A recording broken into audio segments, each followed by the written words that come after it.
ఓం సమర్థ సద్గురు శ్రీ సాయినాథాయ నమః. శ్రీ సాయి లీలామృతం. మొదటి అధ్యాయం. శ్రీ సాయిబాబా జీవితం. మీరెవరు అని అడిగితే వటవృక్షము, మూలము, మూలానికి మూలం మాది దత్తనగరం అని చెప్పారు శ్రీ అక్కలకోట స్వామి. ఆయనే ఇంకొకసారి అఖండ విశ్వమే మేము అన్నారు. శ్రీ సాయిబాబా యొక్క మరొక రూపమే శ్రీ అక్కలకోట స్వామి. వీరిద్దరి చరిత్రలు దత్తావతారమనే బంగారు నాణ్యానికి బొమ్మ బొరుసు అనవచ్చు. వీరు ప్రపంచ చరిత్రలో అవతరించిన మహాత్ములందరిలో అగ్రగణ్యులు.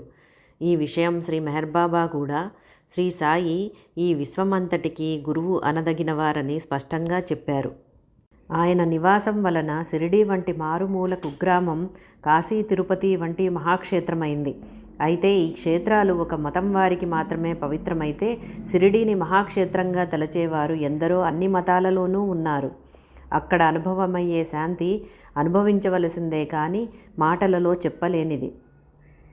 మనకు ఇంటి వద్ద ఏమి చేసినా శాంతించని మనస్సు షిరిడీలో కాలు పెట్టగానే ప్రాపంచిక వ్యవహారాలన్నింటినీ మరచి మహాశాంతిని పొందుతుంది. ఎక్కడ అలా శాంతి లభిస్తుందో అదే మన పరమగమ్యం అన్నది ఋషివాక్యం.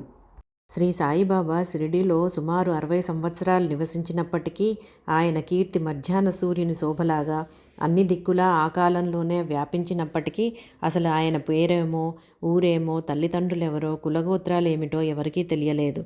ఆయన దర్శనానికి నిత్యము ఎందరెందరో అన్ని ప్రాంతాల నుండి వస్తూ ఉండేవారు. కానీ వారిలో ఏ ఒక్కరూ ఆయనను గురించి ఏమీ చెప్పలేకపోయారు. ఆయనతో సన్నిహితంగా చాలా కాలం ఉన్నవారు కూడా ఆయన నుండి ఈ వివరాలు తెలుసుకోలేకపోయారు. దైవం వలనే నిజానికి ఆయన నామరహితుడు. ఇలానే దైవం యొక్క గుణాలన్నీ బాబాలో సంపూర్ణంగా కనిపిస్తాయి. షిరిడీలో వెలసిన ఆ దేహమే తామన్న భ్రాంతి ఆయనకెన్నడూ లేదు. సర్వగతమైన చైతన్యమే ఆయన నిజతత్వమని భక్తులందరూ అనుభవపూర్వకంగా గుర్తిస్తూ వచ్చారు. ఆ దేహానికి కారణమైన వారే తమ తల్లిదండ్రులని, వారు ఆ దేహానికి పెట్టిన పేరే ఆయన పేరని ఆయన ఎలా తలుస్తారు? ఈనాడు పెద్ద పెద్ద భవనాలతో, ఎన్నెన్నో దుకాణాలతో వజ్రాల ద్వీపంలా వెల్గొందుతున్న షిరిడీలో రాజభవనం వంటి సమాధి మందిరంలో సింహాసనంపై కూర్చున్న సామ్రాట్టులా శ్రీ సాయినాథుని మూర్తి శోభిస్తూ ఉంటుంది.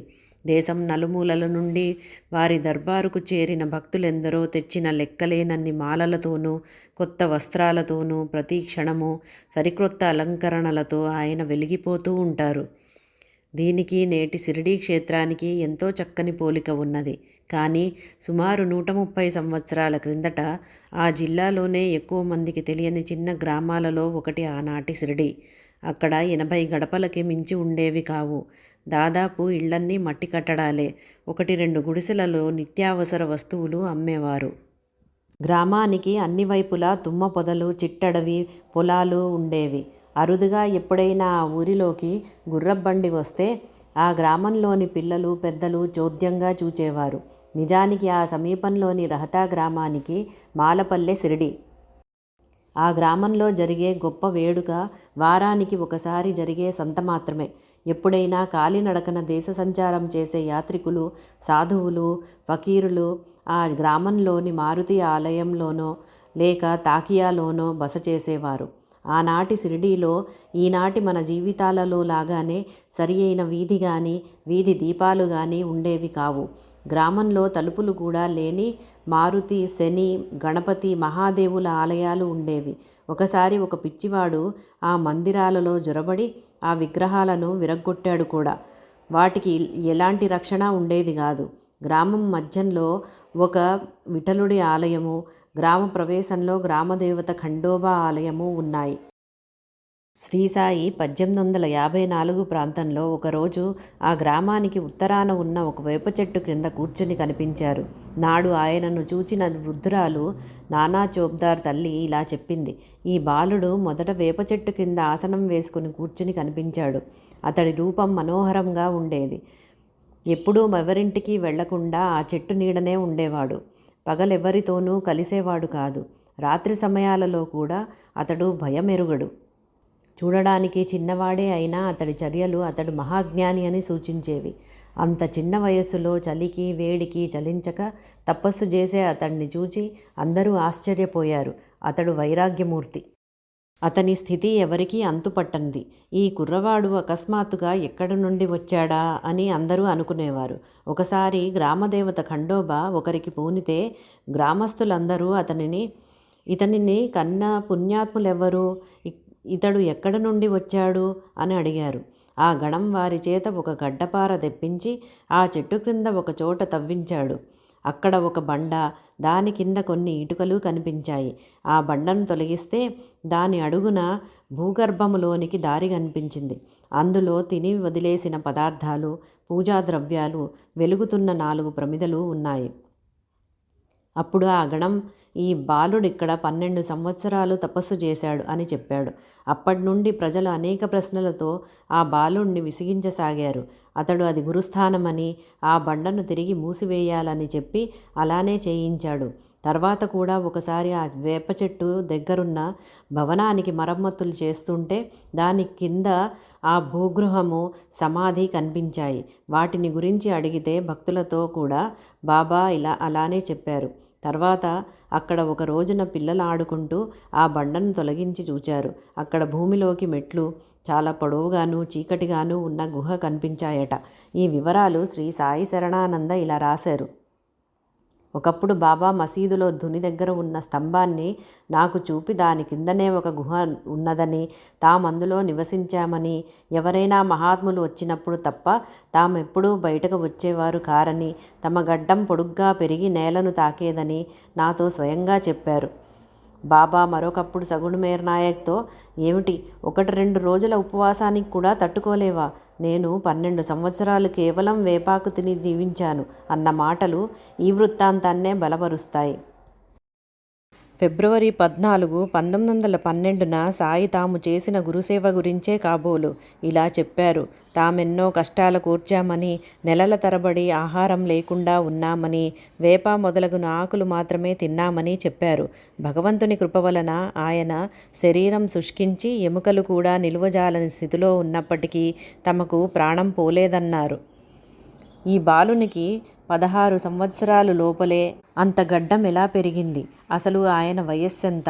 ఒకప్పుడు ధూలియాకోట్లో ఒక దొంగ తన వద్ద పట్టుబడిన వస్తువులను తను దొంగలించలేదని, తనకు సాయిబాబా ఇచ్చారని చెప్పాడు. అంతట కోర్టువారు సాయిబాబాను కోర్టుకు హాజరుగమ్మని సమన్లు జారీ చేశారు.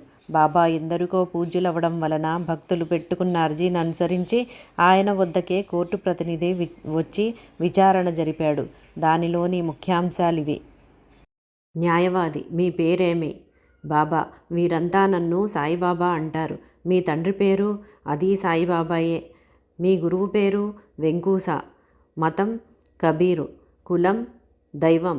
మీ వయస్సు? లక్షల సంవత్సరాలు. సరిగ్గా చెప్పండి, నేనెన్నడూ అబద్ధం చెప్పను అంటే సాయి నామ, రూప, కుల, మత, వయోభేదాలకు అతీతులు, సర్వవ్యాపి అయిన ఆత్మయేనని స్పష్టమవుతుంది. ఆయన వయస్సు అపారమని తెలిపే ఆధారాలెన్నో ఉన్నాయి. అక్కలకోటలో దత్తావతారంగా ప్రసిద్ధికెక్కిన శ్రీ స్వామి సమర్థ నిర్యాణం చెందబోతూ కన్నీరు కారుస్తున్న భక్తునితో, షిరిడీలో నా అవతారమూర్తి నీకు లభిస్తారు, ఆయన్ను సేవించు, నీకే కొరత ఉండదు అని చెప్పారు. సాయిబాబా కూడా ఎందరో భక్తులకు అందుకు తగిన అనుభవం ఇచ్చారని మీరు చదవబోతారు. అంటే అక్కలకోట స్వామియే సాయి అన్నమాట. ఈ ఇద్దరూ సమకాలికులవడం ఒక అంతుపట్టని దైవలీల. అంటే ఆ స్వామి వయస్సు పుట్టుపూర్వోత్తరాలే సాయి యొక్క వృత్తాంతమన్నమాట. ఆ స్వామి వయస్సు 100 ఏండ్లు. ఆయన 2వ దత్తావతారమైన శ్రీ నృసింహ సరస్వతియే. అంటే వారికి పూర్వావతారమైన శ్రీపాద శ్రీవల్లభులే. అంటే స్వయంగా సనాతనుడైన దత్తస్వామియే అన్నమాట. ఆయనందరికో అటువంటి దివ్యదర్శనాలు ఇచ్చారు. అంతేకాదు, ప్రొఫెసర్ బాలకృష్ణ ఉపాసనీ శాస్త్రి ఒకప్పుడు ఋషికేశ్ తపోవనం వెళ్ళినప్పుడు అక్కడ అపారమైన వయస్సు గల ఒక సాధువును దర్శించాడు. తర్వాత చాలా కాలానికి అతడు సాయిని దర్శించినప్పుడు ఆ తపోవన సాధువు తామేనని ఆయన నిరూపించారు. అంటే సాయి వయస్సు కూడా అపారమే కదా. అలానే రాజ్యం కోల్పోయి తిరుగుతున్న హుమాయూన్కు తమ ఆశీస్సుల వల్లనే అక్బర్ చక్రవర్తి పుట్టాడని, ఆ ముందటి జన్మలో తపస్సు చేసిన ముకుంద్ బ్రహ్మచారే అలా జన్మించాడని సాయి ఒక భక్తునితో చెప్పారు. తాము గతంలో కబీరునన్నారు. రామాయణ భాగవత కాలంలో కూడా తామున్నామని ఆయన చెప్పారు. ఈయన జన్మించిన మాట నిజమే అయితే నాటికే ఆయన పూర్ణుడైన జ్ఞాని అని ఆయనయే ఒకసారి ఇలా సూచించారు. నేను పుట్టినప్పుడు తనకు కొడుకు పుట్టాడని మా అమ్మ ఎంతగానో పొంగిపోవడం చూచి నేను ఆశ్చర్యపోయాను. ఆమె నన్ను కన్నదెప్పుడు? అసలు నాకు జననమున్నదా? నేను అంతకు ముందు లేనా? ఇంత మాత్రానికే ఈమె పొంగిపోతున్నదేమిటి అనుకున్నాను. ఈ వింత బాలుడు కొంతకాలానికి అకస్మాత్తుగా ఎక్కడికో వెళ్ళిపోయి సుమారు 1 సంవత్సరం తర్వాత షిరిడీ చేరి అక్కడే ఉండిపోయారు. ఈ మధ్యకాలంలో ఆయన ఎక్కడకు వెళ్ళారో ఏమి చేశారో ఎవరికీ తెలియదు. ఆ కాలంలో తాము విస్తారంగా దేశ సంచారం చేశామని, కొంతకాలం అలీ అను ముస్లిం మహాత్ముని దగ్గర, తర్వాత రహటాలోని చావడిలోనూ ఉన్నామని కుశాల్భావ్ అనే భక్తునితో సాయియే చెబితే అతడు చంద్రభాన్ సేఠ్కు చెప్పాడు. ఆ కాలంలో ధౌలు సేఠ్ ఆయనను చూచాడట కూడా. ఈ అలీగారి చిత్రపటం 1918 తర్వాత కూడా అహ్మద్నగర్లోని రహటేకర్ వాడాలో ఉండేది. తర్వాత తాము అహ్మద్నగర్ నుండి రహటా వచ్చి కొంతకాలానికి షిరిడీ చేరామని శ్రీసాయి కుశాల్భావ్కు చెప్పారు. మరొకప్పుడు శ్రీమతి కాశీభాయి కణీత్కర్ అనే భక్తురాలితో శ్రీ సఖారాం మహారాజ్ అనే గొప్ప సాధువుతో కలిసి కొంతకాలం ఉన్నామని, ఆయన తమ గురుబంధువని, అక్కడ ఆయనతో కలిసి ఒక మామిడి మొక్క నాటామని బాబా చెప్పారు. జోగ్ అనే భక్తుడు ఈ ఇద్దరిని దర్శిస్తూ ఉండేవాడు. ఒకసారి జోగ్ అంగోన్ కవాడ్లోని ఆ మామిడి చెట్టు కాయ కోసి షిరిడీకి తీసుకువెళ్ళాడు. కానీ అది పచ్చిదని దారిలో 2 మామిడి పండ్లు కొని అతడు బాబాకు సమర్పించాడు. బాబా ఆ పండ్లను స్వీకరించక ఆ మొదటి కాయనే కోరి తీసుకున్నారు. దానిని చూడగానే ఆనంద బాష్పాలతో ఆయన కళ్ళు నిండాయి. దానిని అటూ ఇటూ త్రిప్పి చూచి ఇది ఇంకా పండలేదు అన్నారు. అవునన్నాడు జోగ్. సాయి మరికొద్దిసేపు దానిని తదేకంగా చూచి దానిని కోయించి భక్తులందరికీ పెట్టించారు. అదెంతో మధురంగా ఉండడం చూచి అందరూ ఆశ్చర్యపోయారు. రెండవసారి షిరిడీ చేరే నాటికే వారు పరిపూర్ణులని తెలిపే సంఘటన ఒకటి సాయికి ప్రత్యక్ష భక్తుడైన దామోదర్ రాస్నే గారి కుమారుడు నానాసాహెబ్ రాస్నే నాకు చెప్పారు. ఈయన శ్రీ గాడ్గి మహారాజ్ అనే మహాత్మునికి తన ఇంట ఆతిథ్యం ఇచ్చి వారి గురుసేవ గురించి అడిగితే ఆయన ఇలా చెప్పారట. మేము సామాన్యంగా ఆ వృత్తాంతం ఎవరికీ చెప్పము. మా తల్లిదండ్రులు చాకలివారు. సేవ్గాంవ్ పతర్ది అనే ఊళ్ళో ఒక బట్టల దుకాణంలో పనిచేసేవాణ్ణి. ఒకరోజు దివ్యవర్చస్సు గల ఫకీర్ ఒకరు ఆ గ్రామానికి వచ్చారు. ఆయన సేలు మాన్వత్ నుండి వచ్చారట. ఆయన ముస్లిం అన్న భావంతో ఎవరూ భిక్ష వేయలేదు. మా దుకాణంలో కూడా యజమాని లేడు పొమ్మన్నారు. నాకు ఆయనను చూస్తూనే భిక్ష వేయాలనిపించి పరుగున పోయి రొట్టెలు కూర తెచ్చేసరికి ఆయన వెళ్ళిపోయారు. నేను ఆయనను వెతుకుతూ పోయేసరికి ఆయన ఒక ఏకాంత స్థలంలో కూర్చుని చేనులోని జొన్న కంకులు కోసుకుని తింటున్నారు. నన్ను చూచి కోపంతో నీవు ఇక్కడికెందుకొచ్చావు అని గర్జించారు. మీకెవరూ భిక్ష వేయలేదని గమనించి ఇంటి నుంచి భిక్ష తెచ్చాను అన్నాను. ఓహో, నేనేమి కోరితే అది ఇస్తావా ఏం అని ఎత్తి పొడుపుగా అన్నారు. నా దగ్గర లేని డబ్బు తప్ప మీరేమి కోరినా ఇస్తాను అన్నాను. అయితే నీ ప్రాణం ఇవ్వు అన్నారు పంతంగా. అది నేను ఇవ్వగలిగింది కాదు, మీరే తీసుకోండి, నాకు ఈ జీవితం అంటే విరక్తి పుట్టింది అన్నాను. ఆ ఫకీరు నవ్వి నా తలపై చెయ్యి పెట్టి ఆశీర్వదించారు. వెంటనే నా హృదయంలో చెప్పలేని మార్పు వచ్చింది. వారి సన్నిధి తప్ప మరేమీ కావాలనిపించలేదు. వారికి భిక్ష ఇచ్చాక ఇంటికి వెళ్ళి నాకు ఒక గొప్ప గురువు దొరికారని, నేనిక సంసారంలో జీవించలేనని చెప్పి వేగంగా ఫకీరు వద్దకు చేరుకున్నాను. ఆయన నన్ను చూస్తూనే ఉగ్రులై దుష్టుడా, నీకిచ్చింది చాలక ఇంకా పీడించుకు తినాలని వచ్చావే అని గద్దించి ఆ పక్కనున్న శ్మశానంలోకి వెళ్ళారు. నేను మిమ్మల్ని విడిచి బ్రతకలేను అంటూ వారిని అనుసరించాను. అక్కడ ఒక సమాధి ప్రక్కన గుంట తవ్వి అందులో 2 కుండలు నీరు పోయమన్నారు. నేను అలానే చేశాను. ఆయన నీరు 3 దోసిళ్ళు త్రాగి నన్ను త్రాగమన్నారు. అవి త్రాగగానే నాకు చాలాసేపు బాహ్య స్మృతి లేకుండా పోయింది. నాకు స్పృహ వచ్చేసరికి ఆయన ఎటో వెళ్ళిపోయారు. నేను ఆయన కోసం చాలా కాలం వెతికి చివరకు షిరిడీలోని మసీదుకు చేరాను. లోపల తెరలు దించి ఉన్నాయి. అచ్చట ఫకీరు స్నానం చేస్తున్నారు. నేను తెరపైకెత్తి చూచాను. నన్ను అనుగ్రహించిన ఫకీరే ఆయన. నన్ను చూస్తూనే పట్టరాని కోపంతో ఆయన, లంజకొడకా, ఇప్పటికే నా రక్త మాంసాలు పీక్కు తిన్నావు, ఎముకలు కూడా తినాలని వచ్చావట్రా అని ఒక ఇటుక విసిరారు. అది నా నొసట తగిలి నెత్తురు కారింది. మరుక్షణమే ప్రేమగా ఆయన, నిన్ను పూర్ణంగా అనుగ్రహించాను. భగవంతుని అనుగ్రహం నీకెప్పుడూ ఉంటుంది. నిన్నందరూ దైవంగా కొలుస్తారు. ఇక నా వెంట తిరగవద్దు అన్నారు. కొంతకాలానికి ఆయనే శ్రీ గాడ్గి మహారాజ్గా లోకపూజ్యులై ఎన్నో ధర్మశాలలు, పాఠశాలలు స్థాపించారు. వీరు సంకీర్తన చేస్తుంటే వేలాది భక్తులు చేరేవారు. ఆయన 1927 ప్రాంతంలో తమ భక్తులతో కలిసి సంకీర్తన చేస్తూ షిరిడీ చేరారు. మధ్యలో ఆయన, నేను మా ఊరు వెళ్ళిపోతున్నాను అని కేకలు వేస్తున్నారు. భక్తులతో కలిసి ఆయన కూడా షిరిడీ వీధులు చిమ్మి తర్వాత సమాధి మందిరానికి ఉత్తరాన సంకీర్తన చేశారు. చివరకు భక్తులతో ఇదే మన ఆఖరి కలయిక అని చెప్పి వెంటనే లేచి కాలినడకన నర్మదా తీరంలోని బధోచ్ చేరి అక్కడే మహాసమాధి చెందారు. అంటే సాయి మరలా షిరిడీ చేరే నాటికే సమర్థుడైన సద్గురువు అన్నమాట. తర్వాత సాయి ఆ ప్రాంతంలోని యవల, పుంతంబ వంటి గ్రామాలలో పర్యటించారు. ఆయన పుంతంబాలో శ్రీ గంగగీర్ బాబా అనే సాధువును కలిశారు. మీరు మహనీయులు, నా వద్దకు రావడమేమిటి?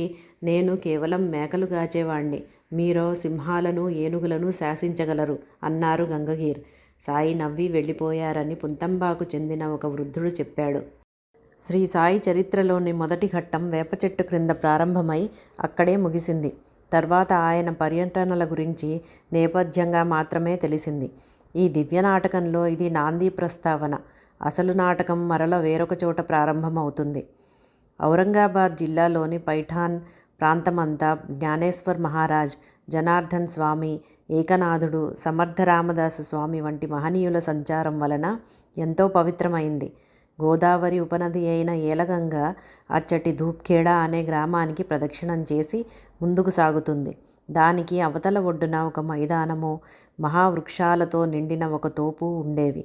ఆ గ్రామానికి చెందిన శ్రీమంతుడైన ముస్లిం చాంద్ పాటిల్ ఔరంగాబాద్ వెడుతుండగా ఒకసారి అతడి గుర్రం తప్పించుకొని పోయి 2 నెలలు ఎంత వెతికినా కనిపించలేదు.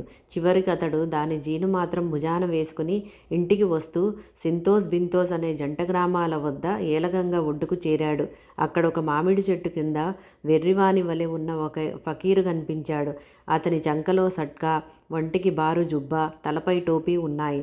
అతడు చిలుం సిద్ధం చేస్తూ చాంద్ పాటిల్ను చూచి తన చెంతకు పిలిచి నవ్వుతూ, ఈ జీను నీవు మోస్తున్నావే అన్నాడు. పాటిల్ తన గుర్రం సంగతి చెప్పగానే ఫకీరు అది ఏటి ఒడ్డున ఉన్నది చూడమన్నాడు. అతడు పోయి చూస్తే అతని గుర్రం అక్కడే మేస్తున్నది. అంతటితో ఆ ఫకీరు సామాన్యుడు కాడనుకుని గుర్రాన్ని తీసుకుని ఆయన వద్దకు వచ్చాడు. అంతలో ఫకీరు పొగాకు నలిపి చిలింగొట్టం సిద్ధం చేశాడు.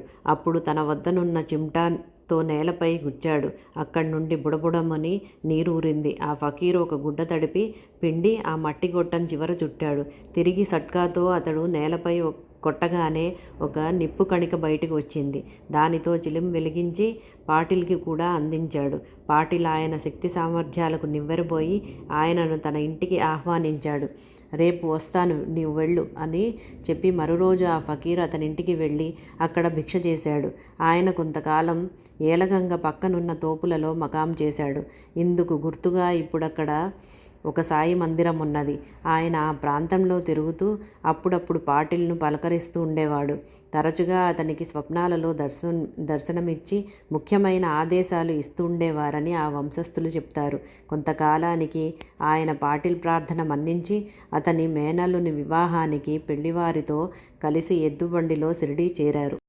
బండ్లన్నీ షిరిడీ పొలిమేరలోని ఖండోబా ఆలయం వద్ద మర్రి చెట్టు క్రింద పొలాలలో ఆగాయి. అందరితో పాటు ఫకీరు కూడా బండి దిగుతుంటే చూచి ఖండోబా ఆలయ పూజారి మహాల్సాపతి ఆదరంగా, యా సాయి, రండి స్వామి అని ఆహ్వానించాడు.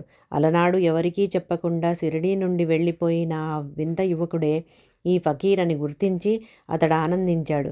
నాటి నుండి ఆ ఫకీరుకు ఆ పేరే స్థిరపడింది. సాయి కూడా షిరిడీలో స్థిరపడ్డారు. ఆయన ఆ కళ్యాణానికి షిరిడీ వచ్చినది లోక కళ్యాణానికే. సాయిబాబాకు మొదట పరిచయమైన మహాల్సాపతి ఆయన మహాత్ముడని గుర్తించి తన మిత్రులైన అప్పా జోగ్లే, కాశీనాథులకు చెప్పాడు. నిత్యము ఆ ముగ్గురు ఆయనను దర్శించుకునేవారు.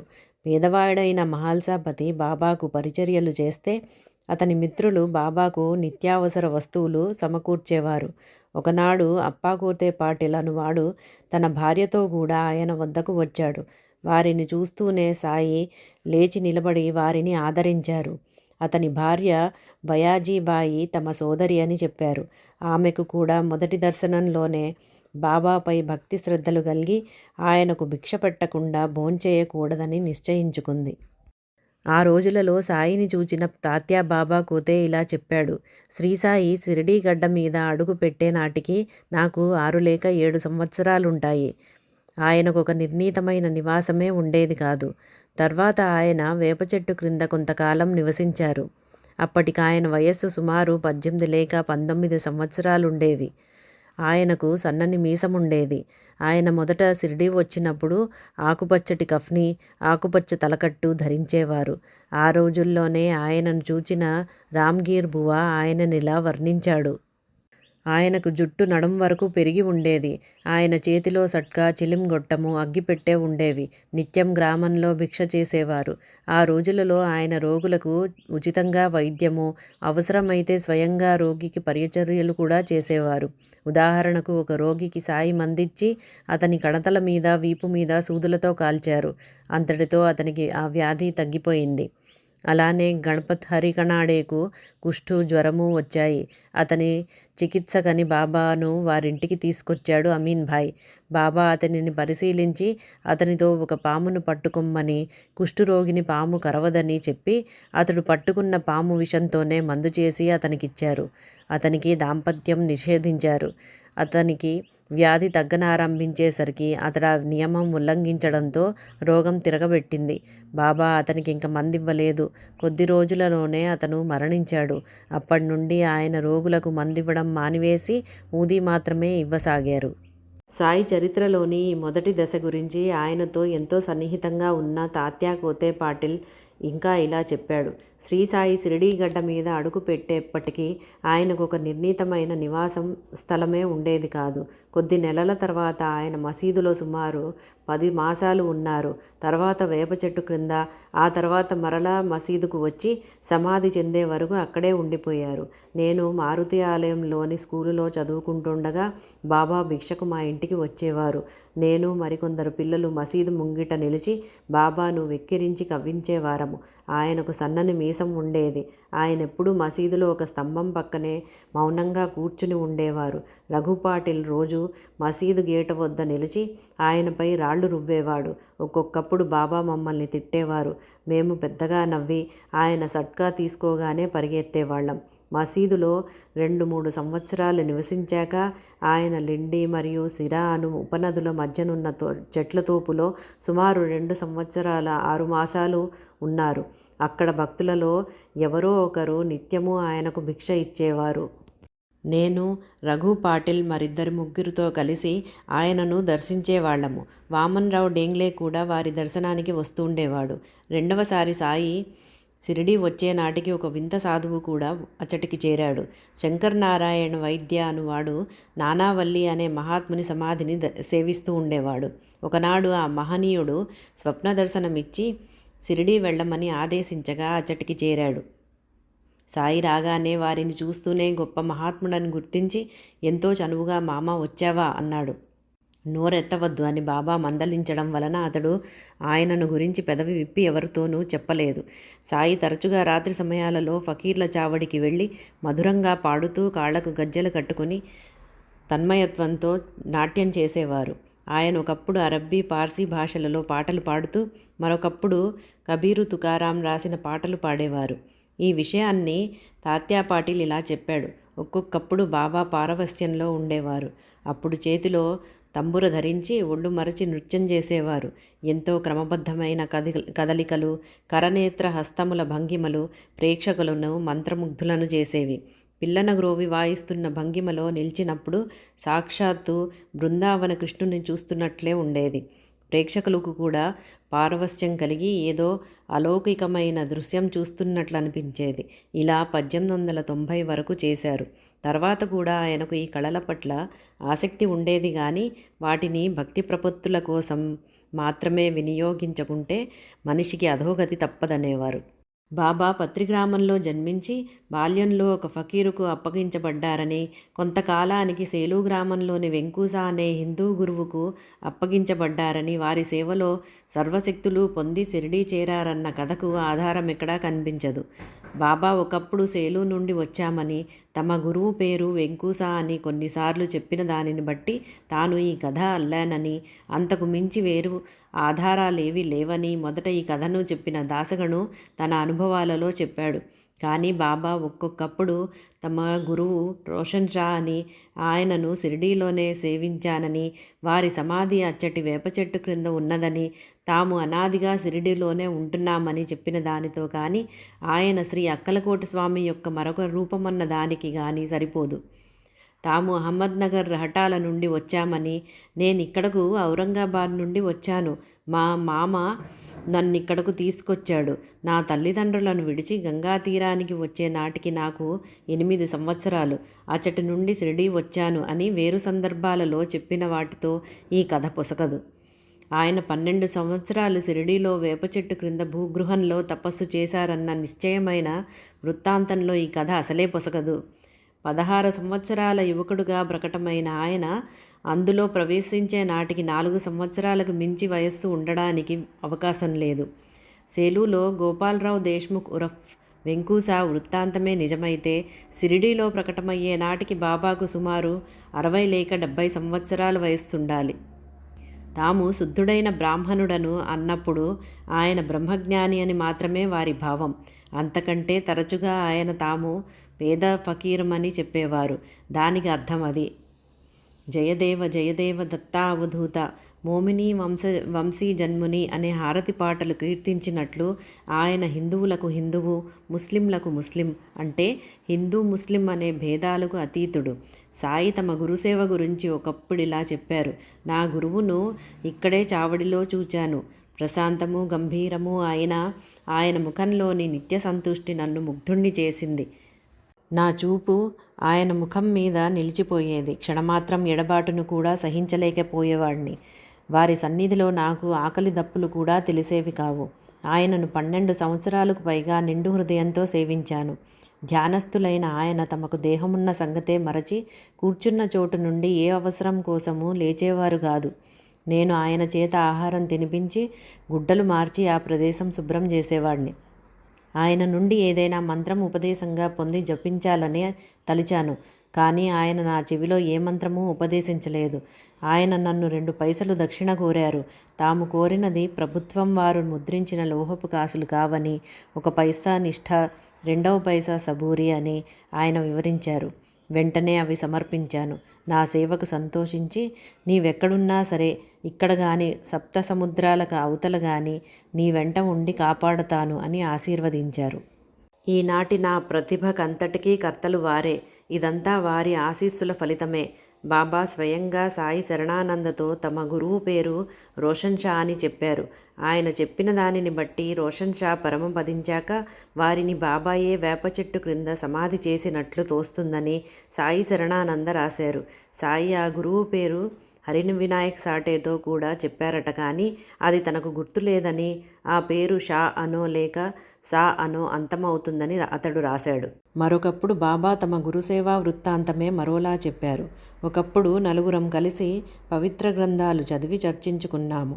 మొదటివాడు ఎవరిని వారే ఉద్ధరించుకోవాలి కానీ ఇతరులపై ఆధారపడకూడదు అన్నాడు. రెండవవాడు సర్వసాక్షి అయిన ఆత్మయే సత్యం, దానిని గుర్తిస్తూ మనస్సును నిగ్రహించిన వాడే ధన్యుడు అన్నాడు. మూడవవాడు ఈ ప్రపంచం అనిత్యం, నిరాకారమైనదే సత్యం, దీనిని వివేకంతో గుర్తిస్తూ ఉండడమే ముక్తికి మార్గం అన్నాడు. నేను కేవలం గ్రంథ పాండిత్యం వ్యర్థమని, స్వధర్మం ఆచరిస్తూ గురువే సర్వవ్యాపి అయిన దైవమన్న విశ్వాసంతో తను, మన, ధన, ప్రాణాలను గురువుకు అర్పించాలి అన్నాను. ఇలా చర్చించుకుంటూ మేము ఒక అడవిలోకి ప్రవేశించాము. దారిలో ఒక కూలివాడు కనిపించి మేమెక్కడికి పోతున్నామని అడిగితే మేము చెప్పలేదు. మేము దారి తప్పే ప్రమాదం ఉన్నదని, మార్గదర్శిని తీసుకొని పోవడం మంచిదని చెప్పి, మీ లక్ష్యమేమో నాకు చెప్పనవసరం లేదు, కానీ కొంతసేపు విశ్రాంతిగా కూర్చుని రొట్టె నీరు తీసుకుని వెళ్ళవచ్చు కదా అన్నాడతడు. మేము ఆయన సలహాను నిరాకరించి వెళ్ళి దారి తప్పాము. చివరకు కేవలం పూర్వపుణ్యం వల్ల మాత్రమే మేము బయలుదేరిన చోటికి చేరాము. మాకు మళ్ళీ ఆ కూలివాడు ఎదురై మీ తెలివిపై ఆధారపడటం వలన దారి తప్పారు. అన్నింటిలోనూ మార్గదర్శి ఎప్పుడూ అవసరమే. భగవంతుడి కృపలేక ఎవరూ దారిలో మా వంటి వారిని కలవలేరు. అన్నం తిని పొమ్మన్న ఆహ్వానాన్ని శుభశకునంగా అంగీకరించాలి కానీ నిరాకరించకూడదు. ఆకలి కడుపుతో ఏ అన్వేషణ సాగించలేరు. ఓరిమి శాంతి కలిగి ఉండాలి అన్నాడు. ఇతడు నిరక్షరుడైన హీనజాతివాడుగా కనిపించిన నిష్కారణమైన అతడి ప్రేమకు నా హృదయం స్పందించింది.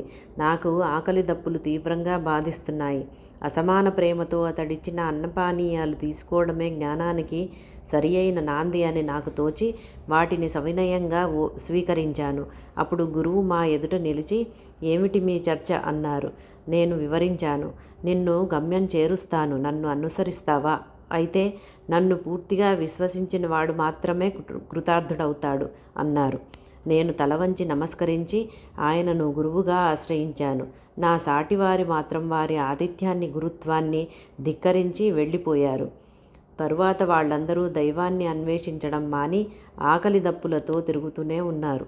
తరువాత నా గురువు నన్నొక చెట్టు కొమ్మ నుండి బావిలోకి తలక్రిందులుగా వేలాడదీశాడు. నా తల నీటికి 3 అడుగుల ఎత్తున ఉన్నది. నేను ఆ నీరు అందుకోలేకపోయాను. నన్నలా వదిలి ఆయన ఎటో వెళ్ళిపోయారు. 5 గంటల తర్వాత తిరిగి వచ్చి ఎలా ఉన్నావు అన్నారు. నేను పరమానందంలో తేలిపోతున్నాను అన్నాను.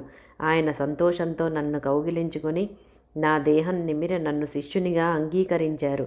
నాకెల్లప్పుడూ ఆయననే చూస్తూ ఉండాలనిపించేది. నా తల్లిదండ్రులను కోర్కెలను మరచి ఇక ఇంటికి వెళ్ళాలన్న తలంపే రాలేదు. నా జీవశక్తిని అంతటినీ నా దృష్టిని ఆయన ముఖం మీద లగ్నం చేశాను. ఆయనే నా ధ్యానమూర్తి అని చెప్పారు. పై వృత్తాంతాలు మనకు నిస్సందేహంగా తెలిపేదిది. సాయి జన్మతః పూర్ణులైన లోకానికి ఆదర్శంగా ఒక సద్గురువును సేవించారు. ఆయన నిద్రించేటప్పుడు ఒక ఇటుకను తమ తల క్రింద, కూర్చున్నప్పుడు చేతి క్రింద ఉంచుకునేవారు. ఇది నా గురుప్రసాదం, నా జీవిత సహచరి. దీని సహాయంతోనే నేను ఆత్మను ధ్యానించేది అని ఆయన చెప్పేవారు. అయితే ఆ గురువు ఆయనకు షిరిడీలోనో లేక అడవిలోనో కనిపించి ఉండవచ్చు. తరువాత సాయి శరణానంద రాసినదే జరిగి ఉండవచ్చు. సాయి వలె ఆ గురువు కూడా కులమత భేదాలకు అతీతుడని తెలపడానికి ఆయన పేరు వెంకూస అని కొందరితోనూ, రోషన్ షా అని కొందరితోనూ వారి వారి భావాలను బట్టి చెప్పి ఉండవచ్చు. కానీ కొందరు చరిత్రకారులు సాయిని ఆ గురువు తలకిందులుగా వేలాడదీసిన వృత్తాంతం కేవలం సంకేతమేమోనని, వాస్తవమై ఉండజాలదని రాశారు. కారణం, తలకిందులుగా వేలాడదీస్తే ఎవరికైనా ఆనందం కలగదన్నారు. కానీ సాయికి సమకాలికుడైన ముస్లిం మహనీయుడు తాజుద్దీన్ బాబా అట్టి అనుభవం ఒక భక్తునికి ప్రసాదించారు. వెనుక బాబా ఫరీద్ గంజ్ షక్కర్, ఇటీవల శ్రీ అవధూత వెంకయ్య స్వామి వంటి మహనీయులందరూ ఇటువంటి సాధన చేశారని చరిత్రలు చెప్తున్నాయి. శ్రీ సాయిబాబా షిరిడీలో ప్రకటమయ్యాక కొంతకాలం దేశ సంచారం చేసినా మరలా షిరిడీనే తమ ముఖ్యస్థానంగా ఎన్నుకున్నారు. ఆ విషయమై ఆయన అప్పుడప్పుడు భక్తులతో చెప్పిన విశేషాలు వేరువేరుగా ఉన్నా వాటి వలన పత్రిక సేలు వెంకూస కథ మాత్రం నిరాధారమని తెలుస్తుంది. షిరిడీ మరి 3 ఇతర గ్రామాలు తమ యజమాని ప్రసాదించారని ఆయన చెప్తూ ఉండేవారు. అనాదిగా ఆ గ్రామం తమ ఆప్తుల నివాసమని, తమ అత్తగారి ఇల్లని, అక్కడ పూర్వం తమ వారంతా నివసించేవారని ఆయన వేర్వేరు సందర్భాలలో చెప్పారు. ఒకప్పుడు తామొక్కరే అక్కడకు వచ్చామనేవారు. తమ భక్తులను తరింపజేయడానికి మరికొందరితో కలిసి వచ్చామని కొన్ని సందర్భాలలోనూ, తమ గురువును సేవించడానికి వచ్చామని మరొకసారి చెప్తూ ఉండేవారు. ఆయన తరచుగా చెప్పిన వృత్తాంతం ఇలా ఉన్నది. 2 శతాబ్దాల తర్వాత తాము మరలా అచ్చటికి వచ్చామని, అంతకు పూర్వం కూడా ఎన్నోసార్లు అక్కడ నివసించామని ఆయన అంటుండేవారు. వారి స్వస్థానం వేరెక్కడో ఉన్నదని, అక్కడ వారి వంశస్థులకు ఆస్తిపాస్తులున్నాయని చెప్తుండేవారు.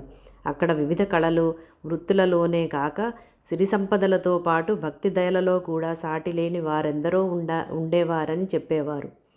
స్థానిక ప్రజలపై వారికి గల మక్కువ గురించి చెప్పేటప్పుడు నీమ్గావ్, రూయి, రహటా, పింపల్గావ్, కోపర్గావ్, పుంతంబా, జాల్నా వంటి గ్రామాల గురించి ఆయన తరచుగా ప్రస్తావించేవారు. దీనిని బట్టి మనకు తెలియని మహనీయులెందరో అక్కడ నివసించారని, అందువలన ఆ ప్రాంతం ఎంతో పవిత్రమైనదని తెలుస్తుంది. ఒకప్పుడు ఆయన తమ పూర్వీకులు షిరిడీలో నివసించారని, అందుకే తాము కూడా మరలా అక్కడ నివసిస్తున్నామని చెప్పేవారు. అక్కడ సిరి సంపదలతో ఉజ్వలంగా విలసిల్లిన ఒక నగరం ఉండేదని, దాని చుట్టూ మనోహరమైన తోపులు, పండ్ల చెట్లు ఉండేవని, అచ్చటి విశాలమైన వీధులకిరువైపులా సాటిలేని సంపన్నులు, మహాభక్తులు అయిన మార్వాడి వ్యాపారులు నివసిస్తూ ఉండేవారని కూడా ఆయన చెప్పేవారు. అలా షిరిడీ వారి పెద్దల నివాసమైనందువల్లనే సాయి కూడా మరలా షిరిడీలోనే నివసించారన్నమాట. ఇన్ని సందర్భాలలోనూ ఆయన పత్రి గ్రామంలో పుట్టి సేలూలో పెరిగి అక్కడ నుండి షిరిడీ చేరారని కించిత్తైనా ఆచూకీ లేదు. తాము సేలు నుండి వచ్చామని చెప్పిన మాట రెండవసారి షిరిడీ వచ్చే ముందు ధూప్ఖేడా, పుంతంబా వెళ్ళినట్లే సేలు కూడా వెళ్ళి వచ్చారని మాత్రమే ఆయన భావమై ఉండాలి. అలనాడు సాయిని సన్నిహితంగా సేవించిన వారితో ఆయన చెప్పిన వివరాలన్నీ హరివినాయక్ సాఠే సేకరించి గ్రంథస్థం చేశాడు. ఒకనాడు సాయి నివాసం వలన గొప్ప పుణ్యక్షేత్రంగానూ సిరి సంపదలు గల నగరంగానూ ఉన్న షిరిడీ కాలగతిలో కుగ్రామమైపోయిందని, అది ఈనాడు మరలా వారక్కడ అవతరించడం వలన అంతటి పుణ్యక్షేత్రమైందని, ముందు ముందు మహానగరంగా రూపొందగలదని మనం తలచవచ్చు. వెనుక శీలధి అను పేరు గల ఈ గ్రామం మరో పండరిపురం అవుతోందని, సాయినాథుడే అచ్చటి రమావరుడని దాసగను షిరిడీ మాఝే పండరిపూర్, సాయిబాబా రమావర్ అని కీర్తించాడు. ఓం సమర్థ సద్గురు శ్రీ సాయినాథాయ నమః. మొదటి అధ్యాయం సంపూర్ణం.